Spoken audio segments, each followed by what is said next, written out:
उत्तर प्रदेश सरकार के मंत्री धर्मवीर प्रजापति जी हमारे साथ जुड़ गए हैं। धर्मवीर प्रजापति जी, ये तो बढ़िया बम बम वाली स्थिति हो गई भाई, बटेंगे तो कटेंगे का नारा चल गया। निश्चित रूप से झारखंड और महाराष्ट्र में हम लोग सरकार बनाने जा रहे हैं, पूर्ण बहुमत की सरकार बनाने जा रहे हैं। हाँ। उत्तर प्रदेश में भी रुझानों में 8 सीट पे हम लोग आगे हैं और ये मैं कह सकता हूँ कि हम सब लोगों के लिए जो संगठन और सरकार दोनों ने मिलकर के जो परिश्रम किया है और माननीय मुख्यमंत्री ने परिश्रम की पराकाष्ठा की है, उसका ये परिणाम है। जी, माननीय मुख्यमंत्री जी के परिश्रम की पराकाष्ठा है, लेकिन इसके साथ साथ कटेंगे तो बटेंगे वाला मामला भी तो है, हैं?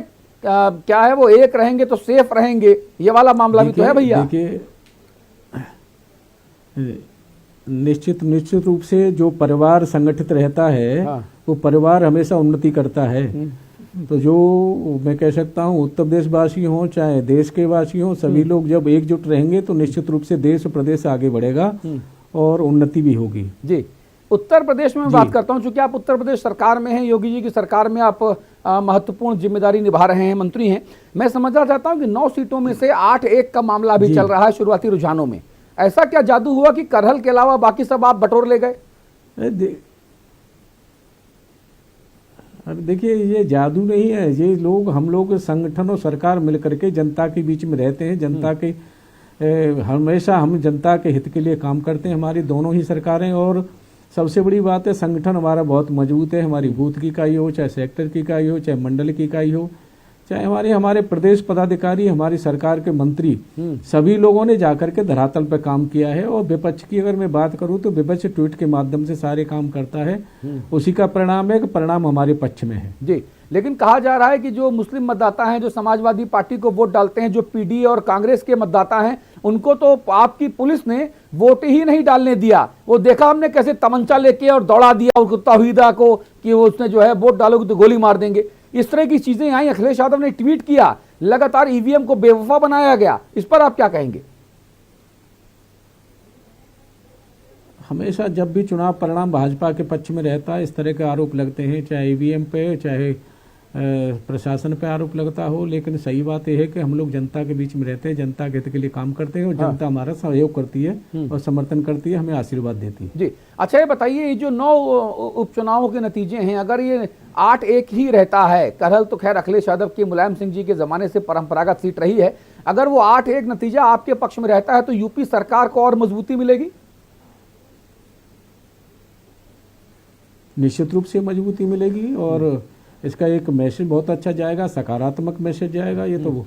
और हम सब लोगों के लिए अच्छी सोच है। कार्यकर्ताओं में एक ऊर्जा आती है, कार्यकर्ताओं में एक जोश आता है और उसी जोश के साथ फिर हम लोग काम करते हैं। जी, और ये जीत क्या ये भी बताती है कि अब राष्ट्रीय फलक पे भी मुख्यमंत्री योगी आदित्यनाथ का कद इतना बड़ा हो गया है कि अब उन्हें प्रधानमंत्री नरेंद्र मोदी के उत्तराधिकारी के तौर पर और मजबूत माना जाएगा? देखिए, मैं कह सकता हूं कि दोनों ही नेता हमारे बहुत मजबूत हैं और दोनों ही नेता हमारे बहुत लोकप्रिय हैं। आदरणीय प्रधानमंत्री जी बहुत लोकप्रिय हैं, योगी जी हमारे बहुत लोकप्रिय हैं। सबसे बड़ी बात है कि योगी जी ने जो उत्तर प्रदेश में कानून व्यवस्था मजबूत की है और लोगों में विश्वास जगा है और उनकी लोकप्रियता बढ़ी है। नहीं तो जो उनकी लोकप्रियता बढ़ी है, जो उनकी कर्मठता बढ़ी है, जो कर्मयोगी के तौर पर उन्होंने अपने बुलडोजरी एक्शन से और अपने दृढ़ निश्चय से जो अपनी छवि बनाई है, अब वो देश के बाहर भी मांग हो रही है। हाँ, सीमा पार पाकिस्तान में, अफगानिस्तान में, पाक अधिकृत कश्मीर में, बांग्लादेश में भी लोग कहता है निकालो बुलडोजर, योगी वाला बुलडोजर। तो जाहिरा तौर पे योगी जी का कद इतना बड़ा हुआ है और संघ के समर्थन से क्या वो मोदी जी के उत्तराधिकारी के तौर पे इन 9 सीटों में जीत लेने के बाद और मजबूत होंगे, ये मेरा कहना है। देखिए, सबसे बड़ी बात है कि हमारा कोई भी नेता लोकप्रिय होता है, हमारे चाहे वो प्रधानमंत्री हो, चाहे मुख्यमंत्री जी हो, चाहे और कोई भी नेता हो, हमारे जो मजबूत होते हैं और उनकी प्रशंसा होती है, उनकी लोकप्रियता बढ़ती है, तो ये भारतीय जनता पार्टी के कार्यकर्ता के लिए गर्व की बात है। और हम मंत्री बाद में हैं, पहले कार्यकर्ता हैं और हर मंत्री हर संगठन का एक यहाँ भारतीय जनता पार्टी का सिपाही है और वो अपने सिपाही की तरह पे अपना फर्ज और अपनी ड्यूटी के साथ निर्वहन करता है। उसी का परिणाम आता है कि आप तो जो है, मैं तो सीधी बात कह रहा हूँ कि क्या योगी प्रधानमंत्री बनेंगे? मैं ये कह सकता हूँ कि उत्तर प्रदेश में लोकप्रियता उनकी बहुत बड़ी है और उत्तर प्रदेश में उनकी हम लोगों के लिए गर्व की बात होती है हमारे नेता की जब लोकप्रियता बढ़ती है तो। जी अच्छा, जो आरोप लगातार समाजवादी पार्टी के राष्ट्रीय अध्यक्ष की तरफ से या कांग्रेस पार्टी की तरफ से लगाए जाते रहे हैं योगी जी पर व्यक्तिगत तौर पे, योगी जी की पुलिस के ऊपर, उनकी सरकार के ऊपर, भारतीय जनता पार्टी के ऊपर, उनको आप क्या जवाब देंगे?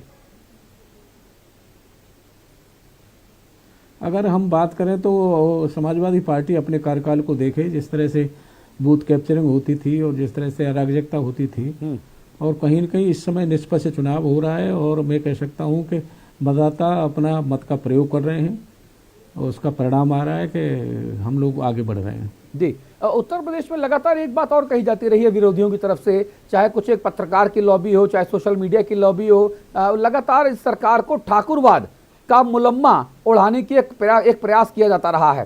संजय सिंह आम आदमी पार्टी के सांसद, उन्होंने तो यहाँ तक कह दिया कि एसटीएफ जब एक्शन लेती है, अपराधियों को मारती है, तो उस पर भी आरोपित करते हैं और कहते हैं कि ये स्पेशल ठाकुर फोर्स है, ये स्पेशल टास्क फोर्स नहीं है। ये कह के योगी जी के ऊपर उनको घेरने के तमाम प्रयास करते हैं विरोधी दल। देखिए, जब लोकप्रियता बढ़ती है तो विपक्ष के लोग भी कहीं न कहीं खोज करते हैं कि कहीं न कहीं आरोप लगा करके उनको कमजोर किया जाए, लेकिन जनता है, जनता सब जानती है।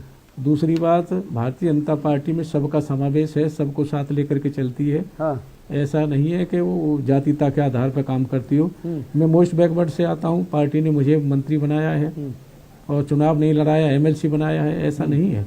हमारी पार्टी सभी को साथ लेकर के चलती है और सबका समावेश है हमारे यहाँ। बहुत बहुत धन्यवाद माननीय मंत्री जी, बहुत शुक्रिया हिंदी खबर से बात करने के लिए। मुझे पता है कि जहां आप बैठे हैं इस वक्त बहुत सारे चैनल्स वाले आपके पास खड़े हुए हैं और आपसे संवाद करना चाहते हैं, तो मैं आपको अभी के लिए जो है वो मुक्ति देता हूं, लेकिन आगे हम लोग और लंबी चर्चा करेंगे। बहुत शुक्रिया हिंदी खबर से बात करने के लिए।